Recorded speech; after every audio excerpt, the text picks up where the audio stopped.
one, the first part that we need to think about, a really exciting part, is budgeting. Everyone's pumped to hear about this, I can understand. So where you need to get to is to really understand your cash flow and understand what's coming in and what's coming out, so you can sort of put forward, where am I going to be at a certain point in time. Understand how much of a deposit that you may need. You speak to guys like Darren and his team and understand how much am I looking for, what's my goal, what's my savings goal. So I guess, who in this room right now budgets? Okay, so there's a handful of people. Congratulations. Thanks for putting your hand up, not just me. But it's a really important part, and as I've got here, it's a discipline. We need to understand how can we get to the position that we need to get to, and we have to understand what's coming in and what's coming out of our cash flow. Without understanding that, it might just be a pipe dream that continues on forever. And if not, it will give us some guidance as to what we need to change in order to get to the position we need to get to. I mentioned here the small things all add up. I'm sure you've heard it before, where it's a beer at the footy a week or a coffee a day, or these type of things, but they do actually add up. You think about a coffee a day, get some low interest, maybe 3.5% on that. You're looking at around about $1,500 in a year, $5,000 after a few years. If you can save up to $20 a day, you're looking around about $7,750 in the first year, up to about $24,000 in 3 years' time. Now, if it's just a little saving every day, and if it's you and your partner that might be in that position, then you're in the ability where you're saving up to $50,000 in 3 years' time. As I said before, make sure we've got a goal in place. I'll talk more around saving in a minute, but make sure that there's a savings goal. You've got to be motivated.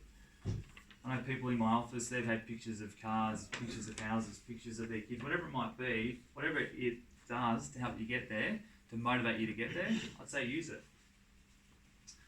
For me, I use this very simple Excel spreadsheet. It's on the ASIC website. It's called Money Smart Budget. I'm sure lots of people who budget in here have actually seen it. It's not too sexy, it's nothing too crazy, but you just put in what comes in and what comes out, and it gives you a really good indication as to where you sit.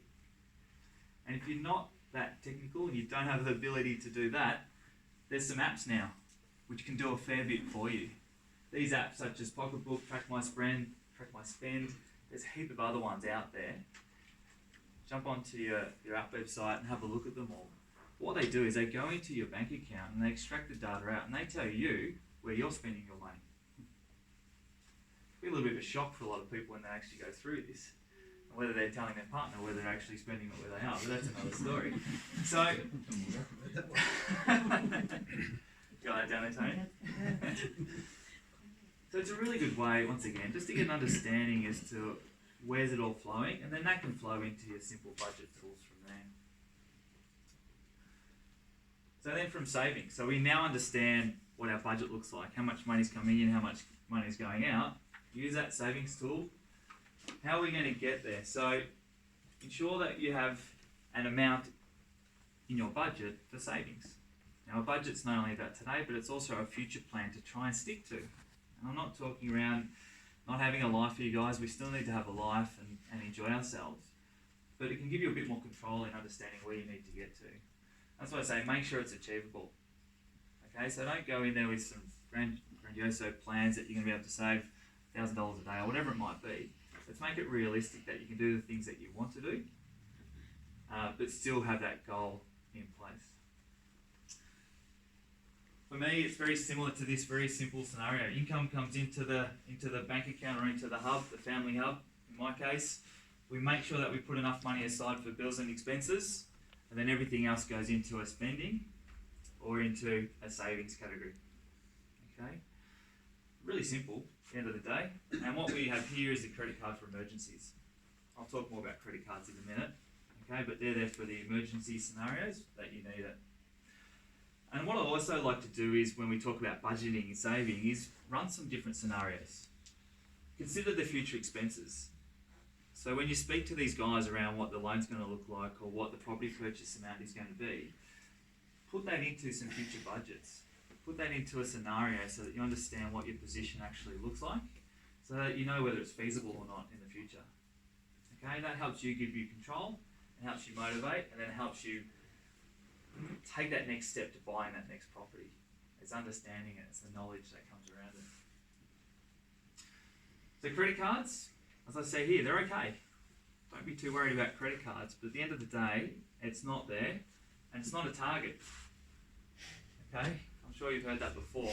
The limit's not there as a target to try and spend too, but it's really important that we use them in control.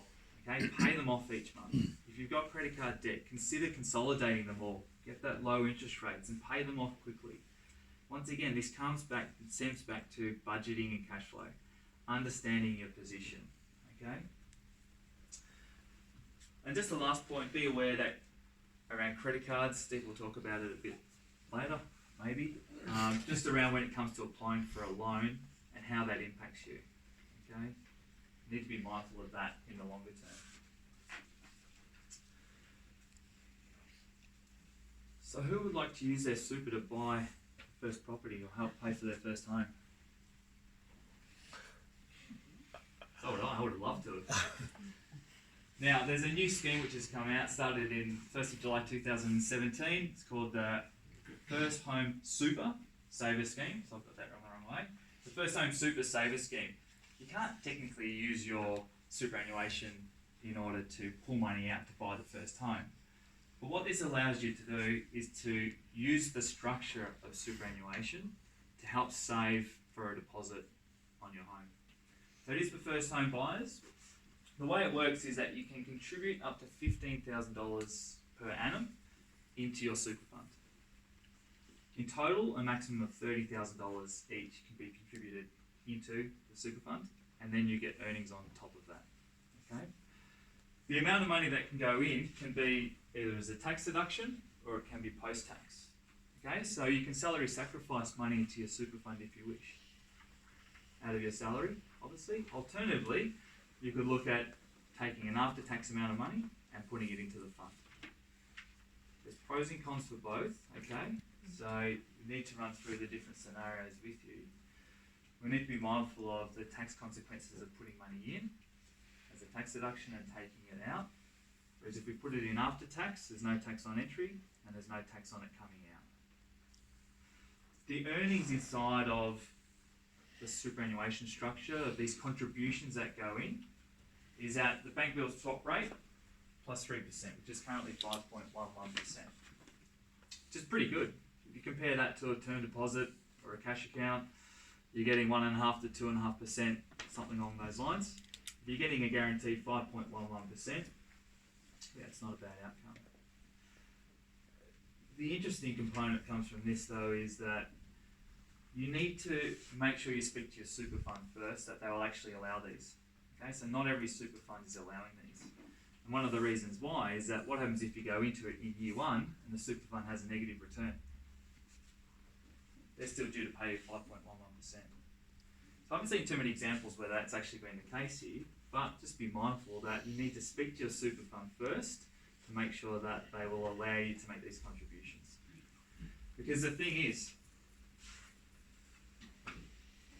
if you don't use it for your first deposit, it's locked away in super until you can access it, which is age 60.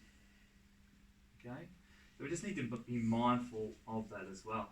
So if you happen to think that your super fund does it, you make these extra contributions into your fund and they don't allow it, it's locked away until it's 60. Till you're 60, okay? So just make sure that you speak to your super fund provider first before putting any money into their fund for this scheme. Some of the benefits here is that it is actually forced savings, which can be good. You know, you do have to put it away. It is locked away, and you can only use it for buying your first home. If not, it goes to your retirement funds for a later point in time.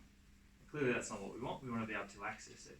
But you're forced into putting that money in and you can't access it, okay? Which can be a good thing for some people. The savings are taxed inside of the fund at the superannuation rate of 15%, which is a benefit. If you might have those assets in your own name and you're paying tax at 32.5 or up to 47 cents, the earnings will get taxed at a higher rate. So there's a benefit of that as well. The returns are fixed and much higher than I mentioned before.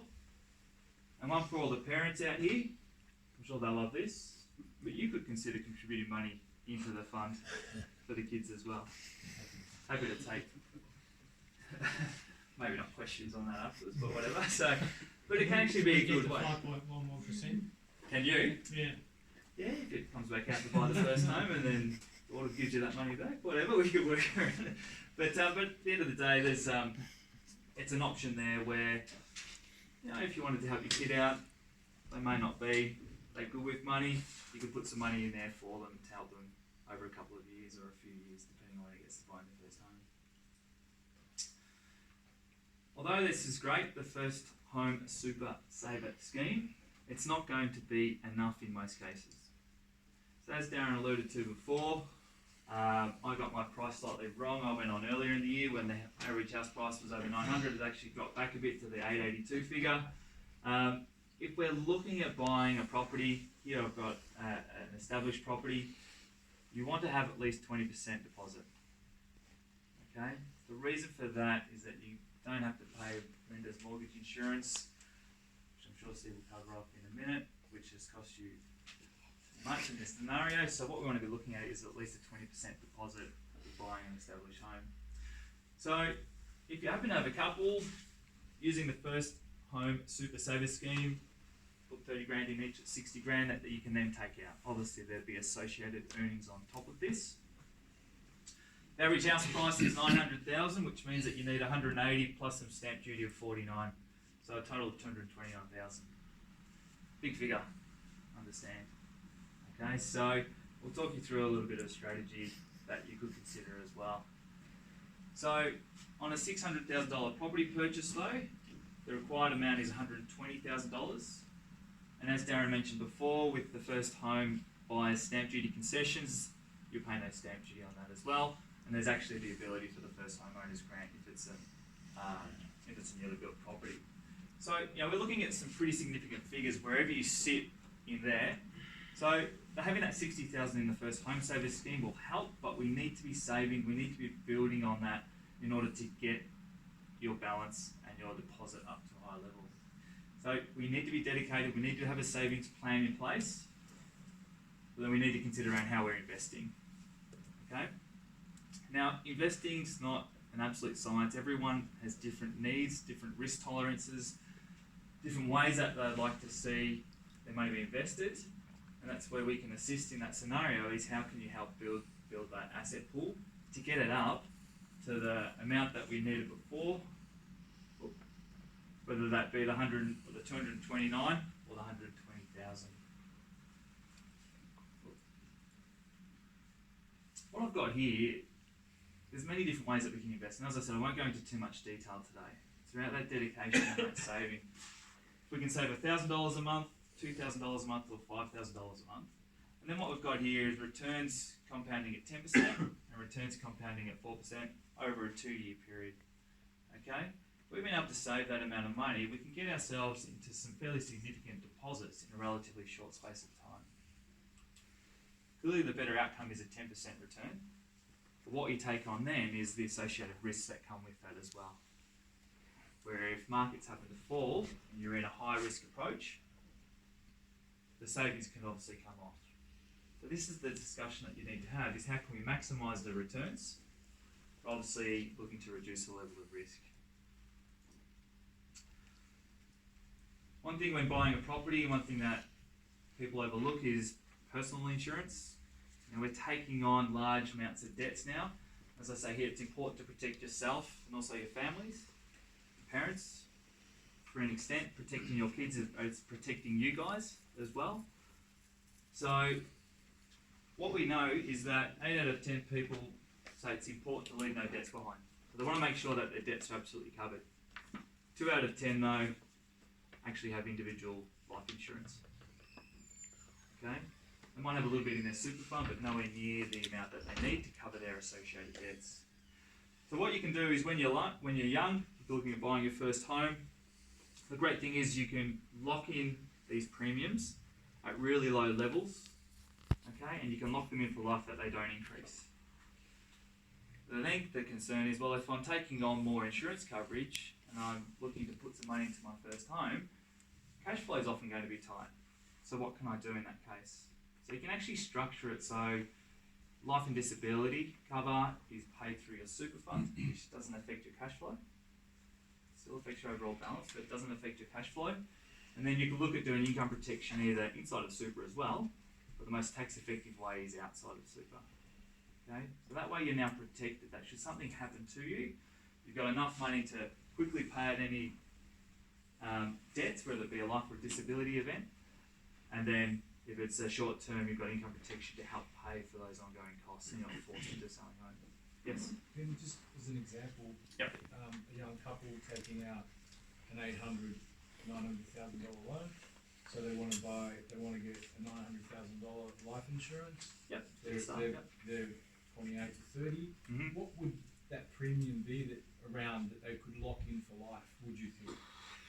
It's a hard one because a lot of it's based on, unfortunately, whether you're male or female and what job you do as well. But I'd say you're probably looking anywhere from $450 to $600 or $700, something like that.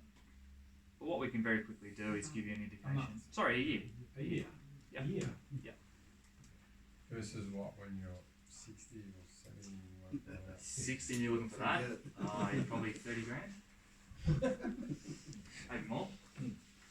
So, And every medical under the sun. yeah. So it's a conversation that we often have with people is get in early while you can. I did it. I didn't know you could do that. Yep. I did this. I did all of that. So I did mine many years ago, and they're going up with CPI, but the benefits going up with CPI too. So it's pretty much locked in at today's rates. Yeah, I'll just run through a quick strategy though. Sometimes the concern as Darren alluded to before, is that your first home doesn't need to be your forever home. Okay? Whether it's an apartment, whether it's a suburb that you're maybe not 100% sure about, whatever it might be, what I'd say is make sure that you're confident in that investment from a long-term perspective. Because then what you could consider doing is having it as the first home, then having it as an investment vehicle moving forward. Okay? And then upgrading to another property at a later point in life. So through this strategy here, what I've got is, as an example, Tom and Nikki, they saved their $120,000 to buy the property for $600,000. Great scenario is that it pays a minimum deposit. Okay, so they've got $120,000 to go towards there, which means they don't incur the lender's mortgage insurance. They obtain a loan for the remaining amount of $480,000. And that loan has an offset account. So straight away, we've got away from paying the stamp duty. Depending on the property, you might get the extra benefits from the first home buyer's grant there. I would say you could consider an interest-only loan, but be mindful that there's different rates at this point in time between interest-only and principal and interest. Live in the property for 12 months to make sure you get your benefits.